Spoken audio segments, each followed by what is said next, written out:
Caríssimos irmãos e irmãs, nessa nossa alegria de podermos adiantar um pouco as celebrações do mês de julho, aqui na comunidade, com o Padre Sérgio nos pediu que pudéssemos já estar aqui lembrando um pouco todas as grandes caminhadas litúrgicas e também festivas da comunidade. Nós bendizemos a Deus por aquilo que se faz, que vai se caminhando, e pela procura de ser igreja hoje aqui nessa região, nesse bairro de Senador Vasconcelos, Vicariato Campo Grande. E nós pedimos a Deus que cada vez mais possa continuar crescendo a comunidade, crescendo na fé, na experiência de Deus, no encontro com Jesus Cristo, na ação do Espírito Santo, na vida de cada um.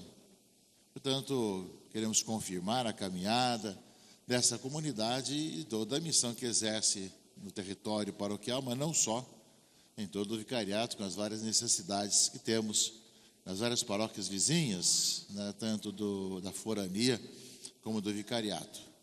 Que as pastorais, os movimentos, cada vez mais possam continuar crescendo e desempenhando bem a missão que foram instituídos, que possam levar adiante nas famílias e para as pessoas, crianças, jovens, adultos, idosos, toda a missão evangelizadora. A palavra de Deus que nós acabamos de ouvir nos faz pensar sobre alguns aspectos importantes da nossa vida, nessa nossa caminhada litúrgica da igreja. A leitura do livro dos Reis, nós vemos o encerramento do ciclo do profeta Elias, está encerrando, não terminou tudo ainda, e o começo do ciclo do profeta Eliseu. Nós sabemos que nós vamos nos sucedendo uns aos outros, e que as pessoas passam, mas a missão permanece. Nós somos chamados justamente cada vez mais a tomar consciência disso. E aqui Elias, depois de ser o único profeta que sobrou no meio de tantos falsos profetas, eram 450 de Baal, e ele vê também, depois de exercer sua missão, de sagrar reis ao redor, também de deixar um sucessor, deixar alguém que vai continuar a sua missão ali na região. E justamente aqui, ele passa e encontra com Eliseu, que estava lavrando a terra com 12 juntas de bois, portanto, bastante. E ele mesmo conduzia a última. E Elias, ao passar perto de Eliseu, lançou sobre ele o seu manto. Aí Eliseu, então, entendeu.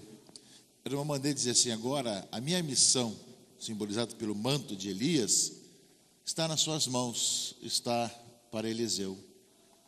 E Eliseu logo vai responder, vai deixar os bois, ao mesmo tempo tomou a junta de bois e os imolou, e com a madeira do arado, da canga, assou a carne e deu de comer a sua gente. Depois de se despedir da família, juntou-se a Elias e pôs-se a serviço. Ou seja, deixou tudo, deixou todos os seus bens, toda a sua família, para poder ser esse profeta do Senhor naquela região, esse passar a missão a outro. A maneira simbólica de dizer, justamente que agora se caminhava na responsabilidade de Eliseu. Ainda vai levar tempo para que Eliseu assuma todas as coisas, vai haver um tempo para que Elias seja levado ao céu e Eliseu assuma a missão. Mas começa com esses passos. Nós vemos também, meus irmãos e irmãs, que em nossa vida, assim uma sucessão, nas pastorais, nos movimentos, nós sabemos que nós desempenhamos a nossa missão, até quando o Senhor deseja, mas também nós somos chamados com muita generosidade a passar a missão aos outros que vêm depois da gente, para que outros também continuem assumindo a missão e levem adiante o trabalho, e vão aprendendo enquanto ainda estão conosco. Não esperam que a gente morra para depois começar, mas vão convivendo e partilhando. Isso que aconteceu com Eliseu, que passou um certo tempo ainda com Elias, até que Elias, no carro de fogo, como é simbolizado, foi levado ao céu. E aí, justamente, Eliseu começa a sua missão depois que Elias parte, mas durante um tempo conviveu. É um ensinamento para nós de como também as várias missões que nós temos Nós somos chamados justamente a ter essa consciência de que nós somos chamados a ver os nossos discípulos, aqueles que vêm depois da gente, ensiná-los, partilhar com eles, para que depois que nós não possamos mais fazer o mesmo, outros façam e levem a gente à missão. Assim tem sido a caminhada da igreja nesses 2000 anos. Quantos passos foram dados pela igreja, quantas situações foram feitas, também aqui na arquidiocese, aqui na paróquia também, vão sucedendo um ao outro na missão, passando justamente a missão para com o outro. Portanto, a palavra de Deus, da leitura primeira de hoje, lembra bem isso, não é? Que uma vez escolhido, nós somos chamados a deixar as outras coisas para poder servir dentro daquilo que nós somos chamados e fomos escolhidos. O bem ficou claro quando Eliseu reconhece que ia suceder a Elias, o profeta Elias. E o salmo de resposta, no seu refrão, vai lembrar bem que o Senhor é a porção da minha herança, ou seja, a minha herança é o Senhor, é estar com o Senhor. Essa experiência de fé, de nós vemos que nós somos herdeiros dessa presença de Deus em nossa vida e na vida do povo. É justamente no meio de tantas situações que nós vemos hoje, tantas preocupações, tantas situações as mais variadas, para poder ver realmente a nossa caminhada se faz, Deus continua a dar passos de evangelização e ser o Senhor nossa vida e nossa herança, aquilo que nós temos de mais precioso é estar com o Senhor. Isso é a palavra de Deus da leitura primeira, meus irmãos e irmãs. E o Evangelho, nós estamos lendo nesses dias, já há alguns dias, o Sermão da Montanha, começando com as bem-aventuranças, e hoje aqui nos fala gente que nós temos que ser muito sinceros, né? Ou seja, ouviste que eu dito aos antigos, não jurarás falso, mas cumprirás os teus juramentos feitos ao Senhor. Isso Jesus fala assim, não é necessário jurar, que seja a tua vida sincera, sim, sim, não, não. Ou seja, que não haja falsidade naquilo que nós fazemos, mas sim, com toda sinceridade, podemos justamente fazer cumprir a nossa missão e a nossa vida. No tanto tempo de tantas notícias falsas, tantas narrativas falsas, tantas coisas que são colocadas hoje para levar hoje com a inteligência artificial. O Papa ontem falava justamente lá na G7 sobre inteligência artificial, justamente tudo aquilo que muitas vezes coloca assim, às vezes rosto, a voz de alguém em falsas palavras, né? Hoje tenta-se fazer tantas situações as mais diversas. Nós somos chamados justamente a pensar bem em ser, enquanto cristãos, aqueles que realmente são aqueles que falam com sinceridade, que não é necessário jurar para isso, mas sabe que pode confiar na palavra que diz, pode confiar na palavra que não há outro interesse a não ser com a verdade, e não está falseando a verdade, nem fazendo narrativas falsas, como acontece muito hoje. A notícia é uma, depois as narrativas vêm e falseiam a notícia, quando não, né, são falsas as notícias, ou até mesmo com a inteligência artificial hoje, com muita facilidade, né, fazem as pessoas falar o que não falaram, né, até mesmo com imagem e som. Portanto, a palavra do Evangelho é muito atual para o momento atual também, para o momento que nós vivemos hoje, no meio de muitas narrativas e muitas falsidades que existem ao nosso redor.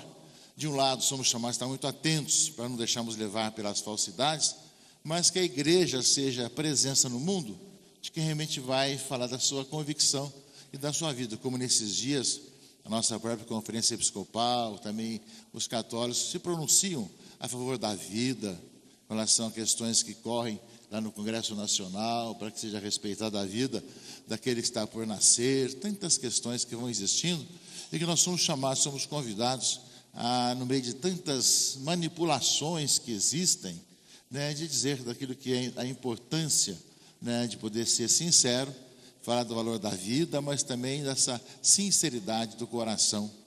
Saberemos sempre que haverá sempre prós e contras, gente que vai falsear, que vai fazer narrativas diferentes, nós somos chamados a ser sinceros. Por isso, no Evangelho de hoje, dentro do Sermão da Montanha, Jesus recorda que no Antigo Testamento não jurarás falso. Ele falou: não precisa jurar por nada, basta que você seja sincero. Sim, sim, não, não, que é certo, que não é certo, não é certo. E ao mesmo tempo poder anunciar isso às pessoas, porque as pessoas falsiam as coisas, tanto que falam, como que nas interpretações, não é? E querem justamente vender a sua ideia e a sua falsidade como verdadeira. Portanto, uma palavra que nos coloca muito diante de um mundo bastante difícil hoje, para que nós possamos ter a coragem de poder viver cada vez melhor a nossa vida cristã. E nesse sentido, eu me recordo que na época que nós não tínhamos meios de comunicação ligados à igreja, quando nós tínhamos a Assembleia dos Bispos, eram os outros meios que transmitiam, que davam as interpretações, fazia ser tantas notícias de tantas coisas que aconteciam na Assembleia dos Bispos, que não tinha nada a ver com o que estava acontecendo, mas falava como se fosse importante alguma opinião. Quando começaram os meios de comunicação a transmitir a Assembleia dos Bispos, né, como a Rede Vida, por exemplo, então já não tinha como narrar diferente, estava transmitindo ao vivo e mostrava o que estava acontecendo mesmo. Nós vemos a importância, meus irmãos e irmãs, de nós, enquanto igreja, cada vez mais no meio do mundo de muitas falsidades, de muitas narrativas falsas, cumprimos bem a nossa missão de sermos verdadeiros naquilo que falamos, nosso sim ser sim, nosso não ser não, como diz aqui o Evangelho do dia de hoje. Então, duas coisas da palavra de Deus hoje para nós: a questão da sucessão, Elias, Eliseu, e a questão da sinceridade diante daquilo que nós vemos hoje nesse nosso mundo, de podermos ser pessoas confiáveis por aquilo que diz, fala e realmente narra. Que seja o Senhor a nossa herança, como fala o Salmo de resposta, e que nosso coração possa se rejubilar de alegria, como reza o Salmo que nós rezamos no Salmo número 15. O Senhor nos ajude e nos faça que essa comunidade que se prepara para grandes festas dos seus padroeiros possa levar adiante com alegria sua bela e importante missão. Amém.